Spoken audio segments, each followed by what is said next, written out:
Эгер сиз да кыргыз болуп, жатаарда көп тамак жеп, камыр тамак, эт тамактарды көп жеп аткан болсоңуз, анда бул видеону до конца көрүңүз. Туура эмес тамактануу. Туура эмес тамактануу бизге ашказан ооруларын алып келет. Ашказан ооруганын белгилери көп деле жок, бирок эгер сиз көп кекирип, көп жел чыгарып, бул норма деп жүргөн болсоңуз, бул уже баштапкы белгилер экен. Бара бул гастрит оорусуна алып келет.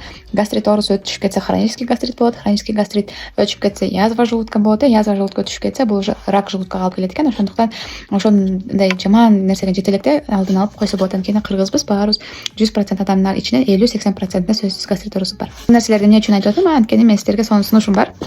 Биздеги гастрокомфорт деген молекуляр форс сериясындагы американский технология менен жасалган халал сертификатына витаминибиз бар. Ичинде 60 капсула бир айга жетет. Күнүнө 2 капсуладан ичесиздер. Именно гастрит, язваңыздар болсо лечение кылат. Ал эми андайларыңыз жок болсо, коноктон келген кезде кечинде бир капсуланы ичип алсаңыздар, бул мезимдин дагы ролун аткарат. Мен ойлойм, ар бир үй бүлөгө керек нерсе скидка менен кантип алыш керек экенин үйрөтөм. Профилде ссылка менен жазыңыздар.